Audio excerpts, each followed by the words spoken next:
Hello everyone, स्वागत है आपके अपने YouTube channel mind wave classes में। इस वीडियो में आर्मी के लिए सॉल्व पेपर 14 देखेंगे और इसमें 15 प्रश्न गणित के देखने वाले हैं जो कि पिछले एग्जाम में आर्मी में आ चुके हैं, तो इसलिए आप लोग केयरफुली होकर के वीडियो देखिएगा।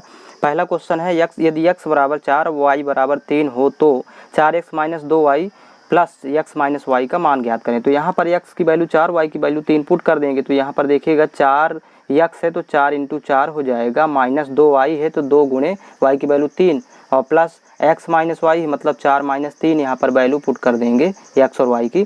तो यहाँ पर इसका सोल्यूशन आ जाएगा 4 चौक 16 माइनस 2 तिहाई 6 और प्लस 4 में 3 घटाएंगे तो 1 और 16 में 6 घटाएंगे तो यहाँ 10 होगा, 10 और प्लस 1 जोड़ देंगे तो वैल्यू कितनी हो जाएगी 11। इस तरह सॉल्व करेंगे। नेक्स्ट क्वेश्चन इसका देखते हैं।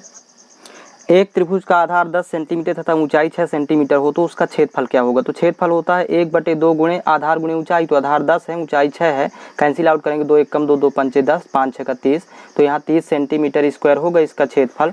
नेक्स्ट क्वेश्चन है इसका। एक वृत्त की त्रिज्या 3.5 सेंटीमीटर है तो अर्धवृत्त का क्षेत्रफल होगा। तो यहाँ पर देखें कि त्रिज्या दी हुई है, अर्धवृत्त का क्षेत्रफल होता है 1/2 पाई आर स्क्वायर, वृत्त के क्षेत्रफल का हाफ मतलब या फिर पाई आर स्क्वायर बटे 2। तो 1/2 इसको पहले लिख लेंगे, पाई की वैल्यू लिखेंगे 22/7 और आर दिया है, त्रिज्या दिया है 3.5, तो 2 बार लिखेंगे 3.5 गुणे 3.5। यहाँ से कैंसिल आउट करेंगे 7 1 कम 7, भाग नहीं जाएगा तो 0 रहेगा, 7 पना 35 और यहाँ 2 से कैंसिल आउट हो जाएगा 11 दूनी 22। अब इसका आपस में गुणा कर देंगे तो 11 25 55 और 0.1 अंक के बाद लगाएंगे मतलब 5.5 गुणे 3.5, तो यहाँ गुणा करने पर आ जाएगा 19.25 सेंटीमीटर स्क्वायर। इसको आप लोग गुणा करके देख लेंगे। नेक्स्ट क्वेश्चन इसका देखेंगे। दो संख्याओं का योग 24 तथा गुणनफल 143 है तो उनके वर्गों का योग क्या होगा। तो मान लेते हैं कि संख्याएं a और b है तो एक सरसमिका होती है वर्गों के योग के लिए a square plus b square. इनके वर्गों का योग का फार्मूला यहाँ लिख लेंगे a प्लस बी का whole square minus 2ab।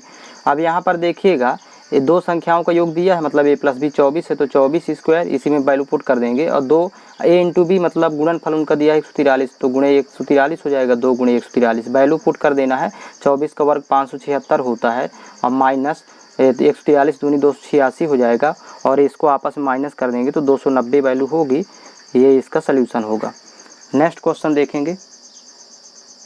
2x plus Y whole square, यहाँ पर देखिएगा पांचवा प्रश्न है। तो यहाँ पर a plus B whole square सरसमिका होती है तो यहाँ पर a square plus B square plus 2ab, तो इसी में वैल्यू पुट कर देंगे तो आंसर आ जाएगा इसका। देखिएगा a की जगह 2x और b की जगह y, तो यहाँ पर लिखेंगे 2x plus Y whole square बराबर 2x का whole square plus y square plus 2 गुणे 2x गुणे y। तो यहाँ पर वैल्यू आ जाएगी 2 का वर्ग 4 होगा और x स्क्वायर लिखेंगे प्लस यहाँ y स्क्वायर और प्लस 2 दूनी 4 xy, यही इसका सोल्यूशन होगा।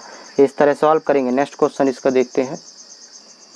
यदि क्रय मूल्य 50 तथा लाभ 4 रुपये हो तो विक्रय मूल्य का मान क्या होगा। देखिए यहाँ पर क्रय मूल्य को CP लिखते हैं तो यहाँ पहले सेट कर लेंगे CP प्रॉफिट या लॉस मतलब लाभ या हानि, और यहाँ पर SP मतलब विक्रय मूल्य सेलिंग प्राइस। तो CP दिया है, क्रय मूल्य दिया है 50 और यहाँ पर लाभ दिया है यानी प्रॉफिट दिया है 4 रुपये। तो जब क्रय मूल्य के साथ लाभ दिया हो तो दोनों को जोड़ देते हैं तो यहाँ पर विक्रय मूल्य हो जाता है, तो यहाँ 54 रुपये SP हो जाएगा मतलब विक्रय मूल्य 54 रुपये हो गए। इस तरह सॉल्व करेंगे। नेक्स्ट क्वेश्चन है। एक वर्ग की भुजा की लंबाई 50% कम कर दी जाए तो क्षेत्रफल में कितने प्रतिशत की कमी आएगी। तो क्षेत्रफल होता है a स्क्वायर भुजा स्क्वायर मतलब a गुणे a। तो यहाँ पर ध्यान रखेंगे कि पहले यदि क्षेत्रफल 100 मानते हैं और 50% कम करेंगे तो 2 बार 50% कम करेंगे तो 100 में जब 50 कम होगा तो 50% बचेगा, तो मतलब 50/100, फिर 100 में 50 कम करेंगे तो फिर 50/100, इसको 2 बार लिखेंगे। तो मूल मान तो यहाँ पर 100 लेकर के चल रहे हैं। तो देखिए वैल्यू कितनी आती है, तो 0 0 यहाँ से कैंसिल हो जाएगा, यहाँ से 0 0 ये कैंसिल होगा तो 5 5 25, 100 था बचा कितना 25। तो यहाँ पर देख लीजिए कितने परसेंट की कमी आएगी, तो 100 में 25 घटा लेंगे तो यहाँ पर आंसर होगा इसका 75%। इस तरह इसको सॉल्व करेंगे। नेक्स्ट क्वेश्चन देखते हैं। एक समद्विबाहु त्रिभुज में भुजा AB बराबर BC बराबर 13 सेंटीमीटर, शीर्ष से डाले गए लंब की लंबाई 12 सेंटीमीटर हो तो आधार AC की लंबाई क्या होगी। तो एक पहले समद्विबाहु त्रिभुज बनाएंगे जिसकी दो भुजाएं बराबर होती हैं। तो यहाँ पर देखिएगा यहाँ पर AB और BC दिया है तो B कॉमन है तो B को शीर्ष बिंदु मान लेते हैं और A यहाँ पर लिखेंगे C यहाँ, तो AB और BC ये बराबर हो गई दो भुजाएं और ये दिया है वैल्यू इसकी 13 सेंटीमीटर दिया है। अब यहाँ पर कह रहा है कि यदि शीर्ष लंब से डाले गए लंब की लंबाई, तो यहाँ शीर्ष से डाले गए लंब की लंबाई यहाँ दिया है 12 सेंटीमीटर। तो कह रहा है कि AC की लंबाई यानी आधार कितना होगा इसे फाइंड आउट करना है। तो यहाँ पर देखिए यदि इसमें देखें तो दोनों साइड सम कोण त्रिभुज बन रहा है। तो यदि पाइथागोरस प्रमेय लगाएं तो ये लंब होगा, ये कर्ण होगा, तो आधार निकाल लेंगे। तो जब ये कर्ण 13 है, लंब 12 है, तो यहाँ पर 5 होगा आधार। इस साइड भी निकालेंगे तो 5 यहाँ भी होगा, तो दोनों को जोड़ देंगे तो यहाँ पर देखिएगा 5 5 जुड़ेगा तो यहाँ 10 सेंटीमीटर होगा। AC की लंबाई हो जाएगी 10 सेंटीमीटर जोड़ने पर। नेक्स्ट क्वेश्चन देखेंगे। 25% का 35% का 2/7 का 1680 बराबर क्वेश्चन मार्क। तो यहाँ सीधे सीधे सॉल्व करेंगे। 25% जब हटेगा तो बटे में आता है 100 हमेशा, और फिर का मतलब गुणा 35% हटाएंगे तो बटे में 100 आएगा यहाँ भी, फिर का हटेगा तो का मतलब गुणा होगा, और फिर यहाँ पर लिखा है 2/7, फिर गुणे यहाँ पर लिखा है 1680। तो इस तरह इसको यहाँ से 0 0 ये कैंसिल आउट हो जाएगा, और 7 से 7 एकम 7, 7 पना 35, ऐसे कैंसिल आउट करेंगे। अब यहाँ पर देखिएगा 25 एकम 25, 25 चौको 100, ये आप लोगों को अपने हिसाब से काटना है। फिर 2 एकम 2, 2 दूनी 4, फिर यहाँ से देखेंगे 2 एकम 2, ये कैंसिल आउट होगा तो यहाँ पर हो जाएगा 2 8 16, 2 चौको 8, 84। फिर इसके बाद देखेंगे ये अभी यहाँ 10 है तो देखिएगा 5 एकम 5, यहाँ पर वैल्यू 5 दूनी 10। अब 2 से इसको भी कैंसिल आउट कर देंगे तो यहाँ पर हो जाएगा 2 एकम 2, देखिएगा 2 चौको 8, 2 दूनी 4, 42। तो ये यहाँ पर वैल्यू फाइंड आउट हो गई इसकी 42। एक बार पुनः देख लेंगे इसको, तो कई तरीके से कैंसिल आउट कर सकते हैं। शून्य से शून्य कैंसिल आउट हो गया। फिर यहाँ पर देखेंगे 25 एकम 25, 25 चौको 100, यहाँ से 7 एकम 7, 7 पना 35, फिर यहाँ से 2 एकम 2, 2 दूनी 4, फिर 2 से इसको 2 एकम 2, यहाँ पर देखिएगा 2 8 16, 2 चौको 8। तो इसमें अब गुणा कर देंगे तो वैल्यू आ जाएगी, यहाँ पर फाइंड आउट होगी। अब यहाँ पर अभी यहाँ पर 5 एकम 5, ये अभी इसका एक शून्य बचा हुआ तो 5 दूनी 10, फिर 2 एकम 2, इधर से ये कैंसिल आउट करेंगे, 2 चौको 8, 2 दूनी 4। तो इसको मतलब देखिएगा काटने का तरीका आपका होगा, अपने हिसाब से इसको कैंसिल आउट करके वैल्यू निकाल लेंगे। नेक्स्ट क्वेश्चन देखते हैं। एक रेलगाड़ी 20 मीटर प्रति सेकंड से चल रही है तो 3 घंटे में कितनी दूरी तय करेगी। तो सबसे पहले तो ये मालूम है कि दूरी बराबर होता है चाल गुणे समय। चाल दिया है मीटर प्रति सेकंड में, तो सॉरी यहाँ पर लिखेंगे 20, ये मीटर प्रति सेकंड में दिया है, तो इसको किलोमीटर प्रति घंटा में बदलेंगे तो 18/5 से गुणा करेंगे। बड़ी इकाई बदलना है तो ऊपर वाला मान बड़ा रहेगा। और ये घंटे में दिया है टाइम यहाँ पर, क्योंकि हमें दूरी किलोमीटर में निकालना था इसलिए इसको मीटर प्रति सेकंड को किलोमीटर प्रति घंटा में कन्वर्ट कर लेंगे। 5 एकम 5, 5 चौक 20, अब 18 चौक 72 गुणे 3 कर देंगे तो आंसर आ जाएगा, और ये किलोमीटर में आएगा। तो यहाँ पर 3 दूनी 6, 3 सते 21, 216 किलोमीटर, ये इसका सल्यूशन होगा। नेक्स्ट क्वेश्चन देखते हैं इसका।